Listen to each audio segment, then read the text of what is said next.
I'm back again. I wasn't sure if I was going to talk about chapters 4, 5, and 6 for the Beatles Anthology 2025, but a lot of people had mentioned to me in the comments for my other video that I just did that they'd like to hear some more what I think of the rest of it. And honestly, as I watched them just now, I felt that I had things I wanted to say. The good, the bad, and a little bit ugly. A lot of people are mixed feelings. There's a lot of people in the comments that love this new anthology, a lot of people that hate it, but importantly, there are some people who haven't even watched it who hate it, sight unseen, and that I don't get. All right. But as I'm talking about this now, I will tell you that it's kind of curious that I'm a little conflicted because I really kind of spoke pretty highly, even with the warts, for episodes 1, 2, and 3. 4, 5, and 6 were a little different. Well, one thing that I had neglected to mention last time that I like is at the end of every episode, there's a nice tribute there in the words. It says, "In loving memory to John and George." I like that they especially acknowledge John and George, who both passed on. And the producers are listed as Paul and Ringo, but also Olivia Harrison and, interestingly, I should have mentioned this last time, Sean Ono Lennon, which I think is why I'm feeling that John is so much more present than he's ever been here. He's so much more in the picture, whereas in the first anthology, they really were flying in a few quotes here and a few visual clips, but John was not around as much in the actual context of the documentary before as he is now. And I wonder if Sean had a lot to do with that, but I think it's a fantastic job, the fact that John is such a part of this. And, they use in all these chapters kind of like a lot of audio quotes. They show video, of course, physical interviews where you can actually see Paul and George and Ringo and, later years in the 90s and such. But, John wasn't alive, so you couldn't do that. But they spent so much time also with good, well-distributed audio interview bits amongst the four of them that it feels like John's there the whole time. Okay, now, again, with this new episode 4 and 5 and 6, at first it got off to a rough start for me, and I started thinking to myself, wait a minute, I'm not really enjoying, excuse me, I'm not enjoying the look of this as much as I enjoyed the look of 1, 2, 3. What's happening? I did mention when I was talking about the first installment that sometimes on the old black and white clips, not every clip, but some of them, you could tell that the faces looked a little solid white and almost like scrubbed out of detail in the attempt to get everything smoothed out and corrected, if you will. But sometimes here, as I'm watching them in 4 and 5 especially, they look like, sometimes, in some black and white footage, they look like pasty-faced zombies sometimes. It's really weird, and people have been talking about, hey, sometimes the AI distorted the features to sometimes some certain shots, especially like kind of little distance shots, it didn't look like them sometimes. And I noticed a little bit of that. Now, that'll put some people off, but I'm telling you, so much good stuff was here that I wasn't really bothered by it, although it was a little strange. And I did notice that this time more, the kind of like too white faces, too much, powdery, like these just splattered paste on it or something. You'll see what I mean. That doesn't sound very flattering. It probably sounds worse than it is when you're watching it, but it was a little weird. But another thing that I did notice in the first installment, which I didn't mention, there are exceptions, because in the first installment, day one, you had some other guy from the cavern, which I really should have remembered to mention then. I've never seen some other guy from the Cavern Club in 1962 look as crisp and wonderful as it did. And the audio was the best it ever sounded too.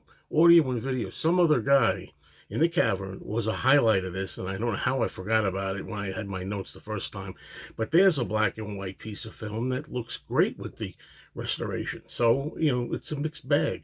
All right, and now what really was surprising to me, and not in a good way, was Shea Stadium. I mean, I remember recently watching Shea Stadium on the DVD from 2003. The Shea Stadium concert, I'm going to go out on a limb and say this is from memory, looked better to me on the DVD than it does here. Now, to me, the color of the Shea Stadium concert at times looked a little strange.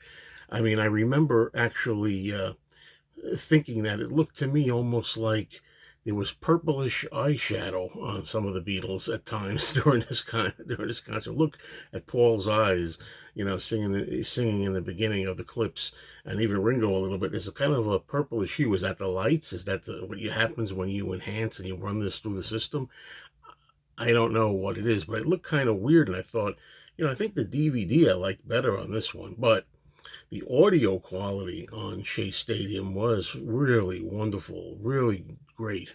I don't remember last time I heard the audio for Shea Stadium sound so good. There you go. That's what I mean, where it's a little bit of this, a little bit of this, a give and take, you know. Um, Later on, I noticed when we got to Rubber Soul, so they were talking about Rubber Soul. Um, of course, there was no mention of the song Run for Your Life. We weren't going to get that in detail, and they didn't play any of it. But later on, when they were talking about all the problems they had touring and how dangerous it was becoming, faintly in the background, you could hear the song Run for Your Life in the background. You couldn't make it out if you didn't know it, but it was there. But during the Rubber Soul segment, I was surprised they weren't really discussing Michelle, which is a song I'm kind of tired of, but Michelle is an important song. And of course, In My Life, there's no mention of the song In My Life, the classic John song.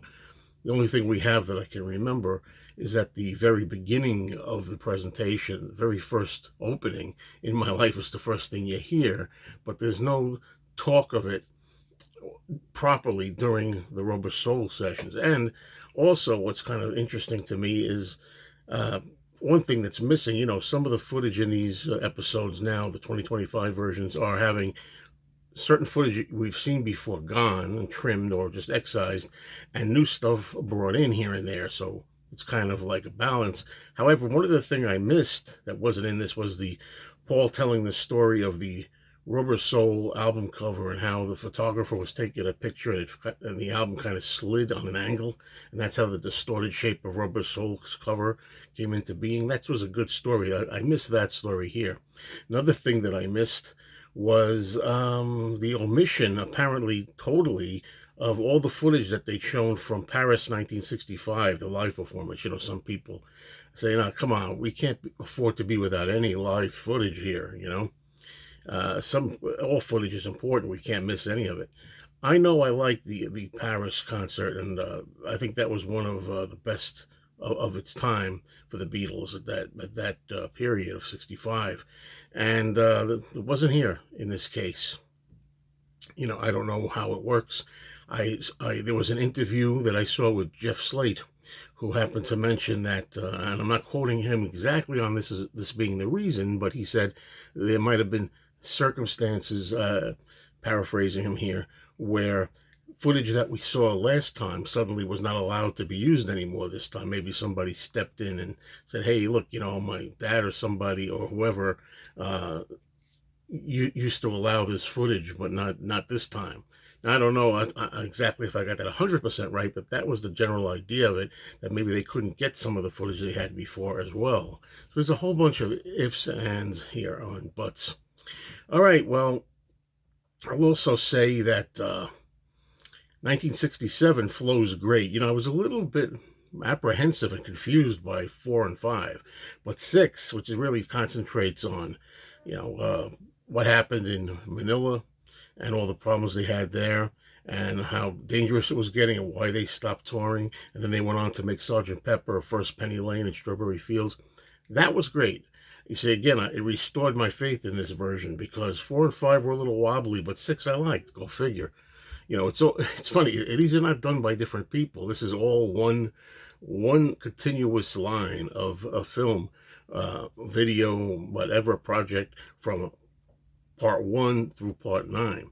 So I don't know how it changed, but for some reason it didn't grab me at the beginning. But 67 makes up for it. It flows great.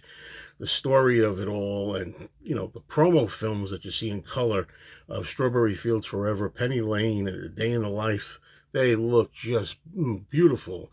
And there's great color there. You see, I don't know, there's great color there, although I had felt that Shea Stadium had been off somehow.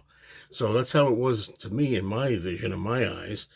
Um, so there's like the good, the bad, and the ugly, a mixed bag of value between the old DVDs from 2003, which were longer but not as tight as this, and then you got the comparison with this 2025 Disney Plus presentation, which I think it definitely flows nicely. It's not so much wasted time. There was a lot of extra time that we didn't really need, a lot of extra padding, I really believe. That's my opinion, in the longer one. But by the same token, we're missing some stuff here, too. Again, you need to see them both to judge. Judge, what do you like? What's going to be your go-to version? I don't know with mine. There's good in the old and there's good in the new.